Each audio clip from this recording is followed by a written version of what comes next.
अस्सलामुअलैकुम रहमतुल्लाहि व बरकातहू। इस वक्त रियासत के साबिक़ वज़ीर मौजूदा MLC एक बेबाक नीडर जिनको आवाम अपना हर दिल अज़ीज़ लीडर मानते हैं, वो जो शख्सियत है जनाब नसीर अहमद साहब, आज हम इनसे मुलाक़ात करने, मुल्क व मिल्लत के मसाइल पर बात करने के लिए आए हैं। चलिए हम उनसे पूछते हैं कि नसीर अहमद साहब, आपको मालूम है कि असम्बली सेशन पीर से शुरू होने वाला है। एक बिल, गाऊ कशी बिल, इन्हें गाऊ स्लाटर बिल आने वाली है। इस बिल के ताल्लुक़ से बिलखुसूस कर्नाटक के मुसलमान, कुरैशी ब्रादर्स और बीफ मर्चेंट जो ये इस धंधे में हैं, वो लोग परेशान हैं। आप इसके लिए क्या कदम उठाएंगे? जैसा मुझे मेरे नज़रिए में जो आया हुआ है, उस हिसाब से ये लोग सब जाकर हमारे CLP लीडर जनाब सिद्धरामैया से मुलाकात हुई है और हमारे PCC प्रेसिडेंट जनाब शिव कुमार से भी उनकी मुलाकात हुई है और उन्होंने मेमोरेंडम भी सबमिट किया है।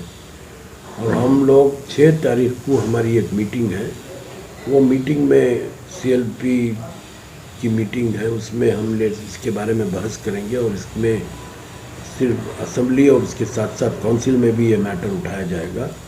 तो वो एक स्ट्रैटेजी बनाकर कौन उसके ऊपर बात करेगा, कौन उसके ऊपर बहस करेगा, उसके बारे में भी डिस्कशन होगा। इंशाअल्लाह इसके बारे में हम ज़रूर हुकूमत के ऊपर एक बड़े पुख्ता इरादा रखना, हमें कोशिश करेंगे कि ये बिल को मंजूरी ना मिले, इसकी भरपूर कोशिश होगी। अच्छा नसीर साहब, ये जो फैक्ट फाइंडिंग कमेटी जिसके आप भी रुकन हैं, जो KG हल्डी और DG हल्डी के गड़बड़ के बाद बनाई गई थी, इस कमेटी ने क्या फैक्ट्स, क्या असली चीज़ उस गड़बड़ से निकाले? फैक्ट फाइंडिंग कमेटी का जो रिपोर्ट है, वो रिपोर्ट हमने पार्टी को भी सबमिट किया है और सिद्धरामैया साहब को भी सबमिट किया है। और उसमें मतलब हमारे जितने भी मेंबरान थे, उसमें तकरीबन 3 वज़ीर दाखिला थे, होम मिनिस्टर्स जनाब KJ जॉर्ज, रामलिंगा रेड्डी और MB पाटिल, 3 लोग होम मिनिस्टर्स थे और कृष्ण बैरेगौड़ा वो भी थे। तो मतलब सब मिलकर हालात का जायज़ा भी लिया और इस नतीजे पर पहुँचे कि ये जो नवीन को जो साफ मीडिया में आया था, वो किसने भेजा? नवीन ने खुद उसको नहीं बनाया था, वो कैलीग्राफी नवीन ने नहीं बनाया था, उसको कहाँ से मिला, उसकी तहकीकात होने के लिए हमने दबाव डाला था।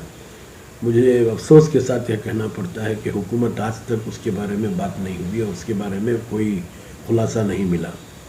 और उसके बाद जो है तकरीबन 3 घंटे या 4 घंटे की जो मोहलत वहाँ पर लोगों के साथ, लोगों को FIR अगर दर्ज करके अगर भेज देते तो उसी वक्त लोग अपने अपने घर पहुँच जाते। 4 घंटे पुलिस की जो कार्रवाई में देरी हुई, वो एक मामला भी मतलब हम लोगों ने काफ़ी इसके साथ हमारी रिपोर्ट में दिया है कि पुलिस की भी नाकामी है। पुलिस ने भी वक्त के ऊपर सही लॉ एंड ऑर्डर अगर मेंटेन करते तो ये नहीं होता था। और उसके साथ साथ अखंडा श्रीनिवास मूर्ति MLA का जो घर जलाया गया है, उसके बारे में भी हमने यही कहा कि पुलिस स्टेशन सिर्फ आधा किलोमीटर 1 किलोमीटर के अंदर है। अगर ये इंसिडेंट पुलिस वालों को मालूम हुआ, वो कहते हैं कि 5-6 बजे लोग स्टेशन के सामने जमना शुरू हो गए, तो पुलिस को चाहिए था कि वो अखंडा श्रीनिवास मूर्ति के घर के पास फोर्स को भेजते और वहाँ पर उसको प्रोटेक्शन देते, उसको और उसके बहन के बेटे को। ये बात भी हमने रिपोर्ट में कही है कि पुलिस की नाकामी और कार्रवाई ठीक नहीं है, उसी वजह से मतलब इतना बड़ा एक। और उसके बाद जो भी हुआ उसके बारे में भी हमने हाउस में भी कहा कि भाई ये बहुत बड़ी गलती हुई है कि पुलिस के ऊपर, पुलिस स्टेशन के ऊपर अटैक हुआ, मगर ऐसा नहीं कि पहले कभी भी नहीं हुआ। पहले भी इस तरीके से अटैक हुए हैं, मगर इतने बड़ी तादाद में 500-600 लोगों को गिरफ्तार करना ये एक साजिश के तहत हुआ है। इंशाअल्लाह इसके बारे में हम परसों भी अमीर शरीयत के घर वहाँ पर बैठे थे सबीलुर इरशाद में, सारे लायरों को भी वहाँ पर मदऊ किया गया था और एक स्ट्रैटेजी के साथ काम कर रहे हैं और कोशिश हो रही है कि जल्द से जल्द उनको बेल पर रिलीज़ किया जाए। अच्छा, आपने इस बात को काउंसिल में भी उठाई थी, आपने काउंसिल में बराबर निशानदेही कराई थी कि कौन से वक्त पर कौन से गाँव में कौन से स्टेशन में इस तरह के हालात हुए हैं, वहाँ किसी की पकड़ धकड़ नहीं हुई, जबकि डीजेहल्ली और केजीहल्ली में लोगों की तादाद का कोई हिसाब नहीं, 500 से भी ज़्यादा इस वक्त जेल में हैं और बहुत सारों को पेटी केस डाल के स्टेशनों को लाकर छोड़ा भी गया है, उनको वार्निंग दे के। ऐसे हालात कभी भी नहीं हुए। और आपका जो रिएक्शन था सेशन में, उसका गवर्नमेंट क्या नोटिस लिया है? वो मतलब उसके बारे में गवर्नमेंट के साथ भी बहस हुई है और इंशाल्लाह इस बार भी अभी जो सेशन है, ये सेशन में भी इसके बारे में हम आवाज़ उठाएंगे। और मुझे नहीं समझता कि हुकूमत से हम ना कोई रिलीफ मिलेगा।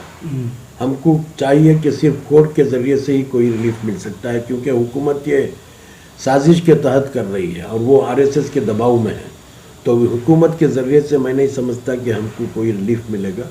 हम ज़्यादा से ज़्यादा कोर्ट के ज़रिए रिलीफ लेने की कोशिश करेंगे। अच्छा, यूएपीए डाल दिया गया है। यूएपीए का जो वक्त है 6 महीने गुजरना है, 6 महीने जेल में गुजारने के बाद उनका एफआईआर कोर्ट को आएगा। आप ऐसा क्यों नहीं करते कि अपोजिशन लीडर सिद्धरामैया इस वक्त हैं, अच्छे सेक्युलर एक बेबाक लीडर हैं, इनका प्रेशर गवर्नमेंट पर डालकर यूएपीए को हटा नहीं सकते? यूएपीए जो है वो एक बड़ा काला कानून है, ड्रैकोनियन लॉ है और उसका जो है उसमें एफआईआर डालने के पहले, चार्जशीट डालने से पहले वो एक इंडिपेंडेंट अथॉरिटी, एक कमेटी है, उस कमेटी को भेजना होगा और वो कमेटी अगर रिकमेंड करती है तो फिर चार्जशीट डालेंगे। तो उससे पहले मिली काउंसिल से एक पीआईएल हाई कोर्ट के सामने है और उसमें यूएपीए को ही चैलेंज किया है, क्योंकि इस केस में यूएपीए नहीं डाल सकते, तो उसी को चैलेंज किया है। हो सकता है कि अगर वो पीएल सही तरीके से कोर्ट के सामने रखें तो हाई कोर्ट से कुछ रिलीफ मिलने की उम्मीद है। इंशाल्लाह उसकी कोशिश हो रही है। अब जो 500 लोग जेल में हैं, इनके घरों वालों को आपके तरफ से दिलासा क्या है, हिम्मत क्या है? अल्लाह का फजल है टूट चुकी है उनकी, फिर भी अल्लाह का फजल है कि काफ़ी इदारों वालों ने, काफ़ी मिली इदारों ने उनके घर वालों को मतलब किट्स वगैरह देने का इंतज़ाम किया है और ये इंतज़ाम चलता रहेगा और जल्द से जल्द उनको बाहर निकालने की कोशिश भी हो रही है। अच्छा, ये दो भी जिस जगह से भी मुसलमानों को पकड़ा गया है, ये दो भी कांग्रेस की बेल्ट है, दो जगह भी कांग्रेस के एमएलए हैं। ये कांग्रेस के बेल्टों में ही क्यों ऐसा होता? ये तो केजीहल्ली और देवर जीवनहल्ली का जो मैटर है, डीजेहल्ली का जो मैटर है, वो पुलिस की नाकामयाबी और पुलिस की के वजह से और एक साजिश के तहत हुई है। इसमें मुझे तो यकीन है कि ये आरएसएस का बहुत बड़ा हाथ इसमें है, क्योंकि वो जो पोस्ट नवीन को आया था वो आरएसएस के हेडक्वार्टर से ही आया था। तो मैं समझता हूँ कि हम लोगों को आगे चलकर भी बहुत एहतियात के साथ चलना होगा और ख़ास कर इन लोगों के ऊपर नज़र भी रखना होगा और हमको दूसरे लोगों को भी साथ में लेकर चलने की कोशिश करना होगा। शहर का एक कारपोरेटर 15 साल से आवाम की खिदमत करके इलेक्शन जीत कर आ रहा था, उसको भी जेल। एक और कारपोरेटर जो कलीम पाशा है नागवारा का, ज़मीनी सतह पर काम किया करता था, उसको भी जेल। आखिर हमारी लीडरशिप को इस तरह से कमज़ोर कर दिया गया, तो आखिर लीडर बनेगा कौन? इसमें मैं अपील करूंगा खासकर हमारे लोगों से, ये एक साजिश के तहत मुस्लिम लीडरशिप को ख़त्म करने का एक कार्रवाई बहुत सालों से चल रही है और आप लोगों सबको मालूम है कि असेंबली के अंदर भी एक ज़माने में देवराजर्स के वक्त 18, 19, 20 लोग रहा करते थे, वो घटकर अब सिर्फ 7 लोग असेंबली में हैं।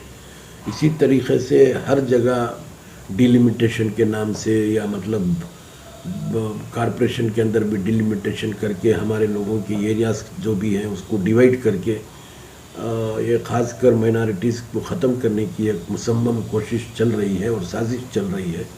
ये चीज़ों को हमारे लोगों को समझना होगा, समझ के इसके बारे में संजीदगी के साथ सोच कर मशवरा करके आगे बढ़ना होगा। आपने 2012 और 13 में एक तहरीक चलाई थी जिससे कांग्रेस को मजबूती भी मिली, कांग्रेस की हुकूमत भी आई। क्या उस तरह की तहरीक फिर चलाने का कोई मंसूबा है? इंशाअल्लाह कोशिश होगी कि ख़ासकर अभी जो ये कॉरपोरेशन के भी इलेक्शंस होने वाले हैं, ग्राम पंचायत इलेक्शन है, तालुक पंचायत, ज़िला पंचायत इलेक्शन, ये सब इलेक्शन आने वाले हैं। इन इलेक्शन में हमारे लोगों को चाहिए कि सोच समझ कर कदम उठाएं और मुसम्मम इरादे के साथ कोशिश करें और एक जमात को जिताने की कोशिश करें। अच्छा, DK शिव कुमार साहब जो PCC के सदर हैं, मुसलमानों के ताल्लुक से साफ्ट नेचर रखते हैं, कारनार रखते हैं, ख्याल रखते हैं। इसी तरह सिद्धरामैया ने तो मुस्लिम नवाजी का सबूत दे दिया है। इन दोनों लीडरों को लेकर आगे चलकर आप मुसलमानों के लिए क्या मंसूबे बनाए? बस यही कोशिश होगी कि ज़्यादा से ज़्यादा हमारे लोगों को असेंबली में लाने की कोशिश करें, या तालुक पंचायत, ग्राम पंचायत और म्यूनसिपाल्टी, सिटी म्यूनसिपाल्टी, BBMP वहाँ पर लाने की कोशिश करेंगे। और इन लोगों को भी चाहिए कि हम लोगों को ख़ासकर अक़लियतों को आगे बढ़ाने के लिए कोशिश पार्टी को भी करनी चाहिए। इसके बारे में हम खुलकर बात करेंगे और इंशाअल्लाह कोशिश करते रहेंगे। जब से BJP सरकार आई है, बजट में कटौती 50% हो गई है, जबकि पहले के सरकारों ने बजट को नवाजा था। जहां 1 लाख रुपये स्कॉलरशिप थी, आज 40,000 50,000 को आ गई है।